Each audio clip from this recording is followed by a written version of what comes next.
Namaste and good morning. Now, I'm not going to talk about retail models and e-commerce and malls and square feet or Rahejas or Ambanis or Bianis or whatever as entrepreneurs of retail. Spend some time on the key reason why, and you mentioned key reason why we continue to be very optimistic and the real reason why retail runs in India. First correction on your slides as well as the title of the session. If I have to use one word or one expression for the customer, I would never use a he, I would use a she. In most categories that matter, men are service providers. Definitely in my category, which I service, which is supermarkets, men are almost irrelevant. It's fashionable to say modern retail brings men into grocery shopping. It does. But if I have to say share of decision making, then if I have limited time, if I don't have luxury of bandwidth, then I would concentrate on the woman. One very, very insightful experience of that is at a supermarket we have on a campus in Navi Mumbai where 10,000 people work in that Reliance corporate park. The supermarket is open only during lunch hours and after office hours. 6 o'clock in the evening. If you go there are obviously two kinds of shoppers, men and women. Large majority are men. Without exception, and I have pictures and videos of this, without exception, every man shopper at the supermarket at 6 o'clock in the evening has either a basket or a trolley in one hand and is on the phone on the other hand, taking instructions for online real-time instructions for what to buy. I always say in my business, men push carts, drive cars, and sometimes swipe cards. That's their role in shopping for most of the categories that I service. So it's always a she in many, many categories that matter for Indian families. It's a very confident she. It's a very confident customer that we are dealing with. And I think everything else that we are seeing actually follows downstream from that point. And what's so unique about this confidence? Sometimes we forget in our day-to-day that for 15 years plus, Indian families have seen consistent income increase. If we are honest to ourselves, as consumers, we do not actually know, we do not have any recent memory of what we grew up with, the notion of a rainy day. If you have 15 years of consistent income increase, if you have the fact that tomorrow is going to be better, yes, if it's achhe din, then it will be really better. If it's not so achhe din, then it will be slightly not better. It's a very unique situation. If you live with this for a long period of time, it increases customer behavior almost every year. I often say in our business that if you've been running a store for 6 years in the same catchment, then on an average you are serving a customer with double the family income. And we all know that people with double the family income, obviously the behaviors are completely different. And how does the confidence express itself in tangible terms? Several ways, across categories. The most popular fiction bestsellers are in India for the last 5 years have been called Shiva trilogy. The latest version of management and life wisdom that we are all consuming and continue to do so are Devdutt Patnaik's books, which tell us that our past was also very good. And he uses our vocabulary, the vocabulary that our grandparents used, to tell us the wisdom of today.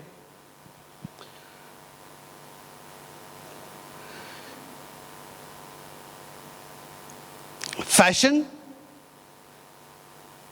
Silhouettes are changing in women's wear, but colors and patterns show the signature of where we come from. Fab India is modern fashion. Paperboat is the cool new drink which says your memories you can be proud of. It's cool to be Indian. When that happens, categories get shaped in a very, very different manner. And it's a moving target that we service, but it's a moving target which is moving in the positive direction.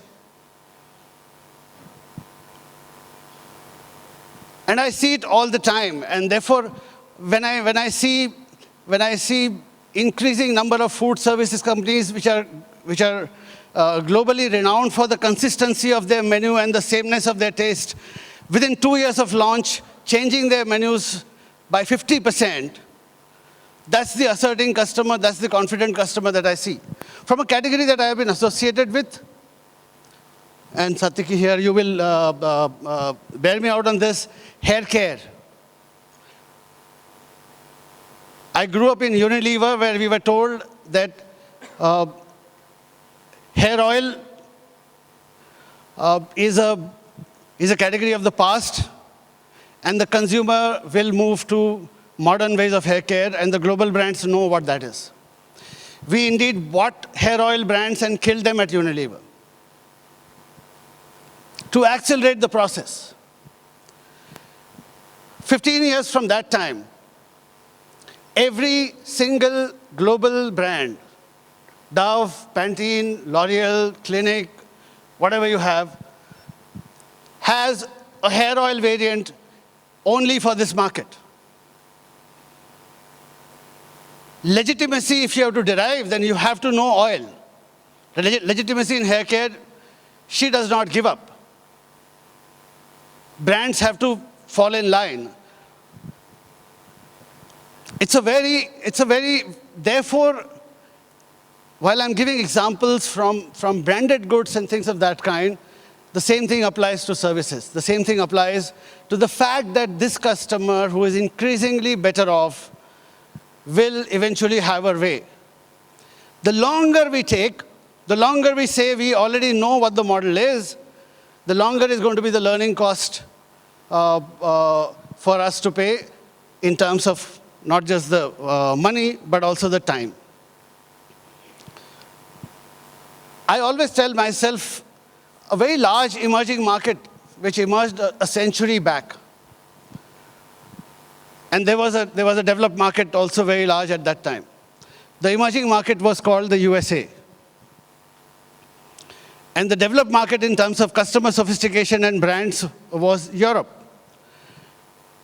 And if large and asserting emerging markets followed developed markets and copied what happened in developed markets, then consumers in the US would be having muffins and scrambled eggs and ginger ale and rotting cheese. None of that happens. Across categories of products and services, large emerging markets tend to assert themselves.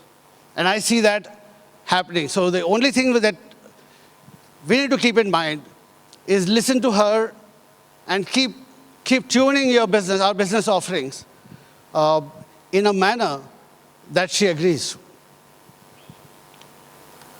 Another thing that is happening here hasn't happened in most markets before us, is the consumer empowerment is actually being driven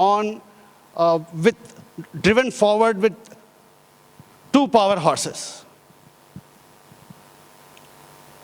Retail got modernized with physical mobility of the customer, where she could drive to the store of her choice. She could drive to a store to the suburbs or out of town and buy. She could choose between stores. Physical mobility of the consumer was the key to modernization of retail in most parts of the country. Our physical mobility task is not over. More and more people are yet to absorb and upgrade to automobiles of their choice, personal or family. But simultaneously, another force that is driving empowerment towards her is the digital mobility. Physical mobility, digital mobility, simultaneously moving, coming into a very significant play. This behavior we have to observe, hear, and see.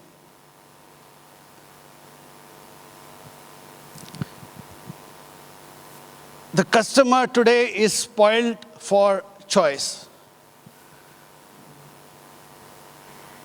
She's flirting and does not care two hoots about it. Where most of us who think conventionally about business say, yes, I want her to flirt. I want her to give up her current brand. I want her to give up her current way of shopping and come to me. But the day she comes to me, she must marry. You can't teach her to flirt and then say, now that you're with me, you must settle down. Doesn't happen. In fact, if we say that we are, all of us retailers and all of us brands are going to be in the dating business for another 5 to 10 years with her, I think we'll get things right faster. We also will get used to the fact that we all know, and especially men definitely know, dating is an expensive business. This game is going to remain expensive because the customer is spoiled for choice and her loyalties are not formed. All the product categories that I grew up with, knowing that these are loyal, this is food, this has got to do with taste, this has got to do with personal care, it touches the skin, and therefore the customer will not be open to change. I see it every day in my store, humbug. There is no jhijak, in Hindi, there is no jhijak to experimentation on part of this confident customer. And places like modern retail, places like e-commerce places are really daily swayamvars. You are wooing her continuously, and she has no hesitation in taking a new person out on that day, depending upon who has turned out best. And it's not just price, it's not just familiarity. The resistance to experimentation is non-existent. I think if you do that, then you will know if you are in a serial dating business, then you have to be at your best every day, and you have to earn your loyalty for the day from the customer on that day.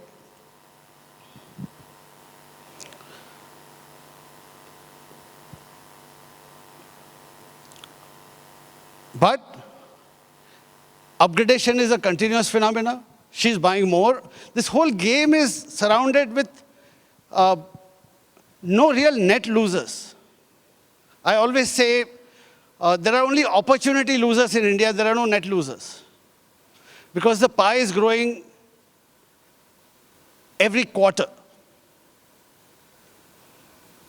People say that like-for-like growth for quick service restaurant A or B has slowed down. The standard rationalization is, yeah, maybe people are a little worried and the growth is not happening, etc., etc.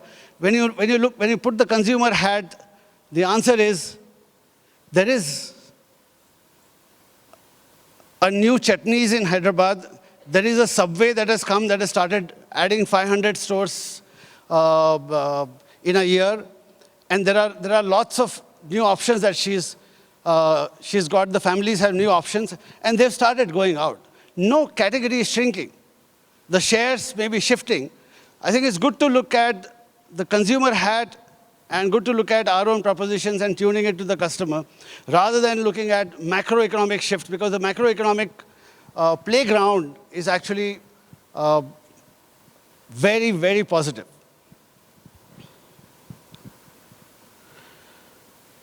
So she's open to trial. She'll give everybody a chance. She's buying more every month. The rest of it is for us to tune to her and do this with. One more point for me to make. It started happening. What was mentioned, it started happening. Quickly, the e-commerce players are realizing that there is one more interpretation of E that is very important if they have to be successful in India, and that's the entrepreneur. In the last 1 month, we have seen half a dozen announcements saying e-commerce in grocery is going to now play with Kirana stores.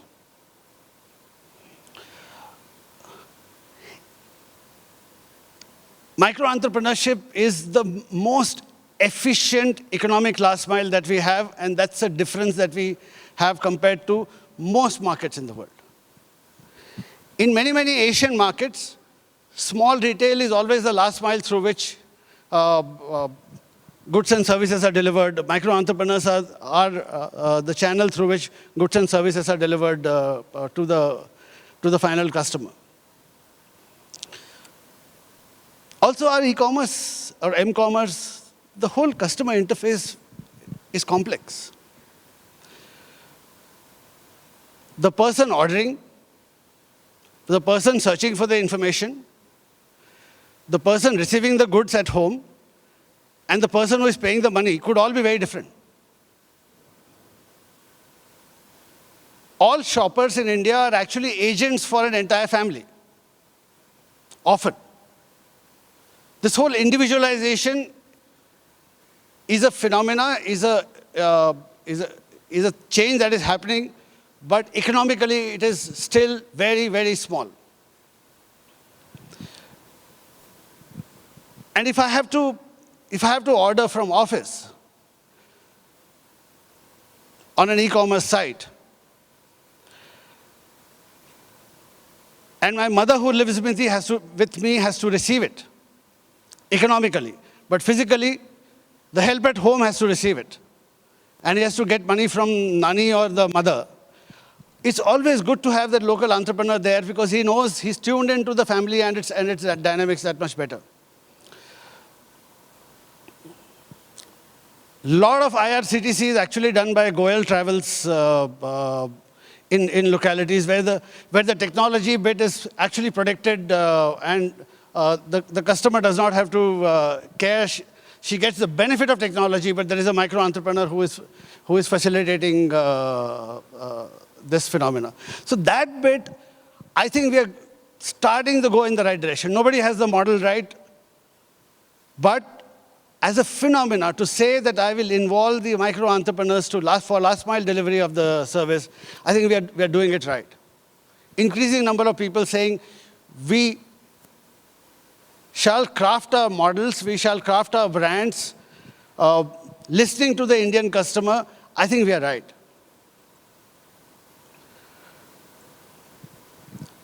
It is not just an emerging customer, it's a very asserting customer, and it's a very formidable bunch of 12 million, you said, competitors who can be turned into collaborators. I think that's the playground. If we play with these two broad things in mind, then the size of the prize is probably the biggest going for the next decade anywhere in the world. I feel very bullish when I'm at my stores every day. I hope all of us carry the same message because the customer is having a ball. We need to learn to play with her. Thank you.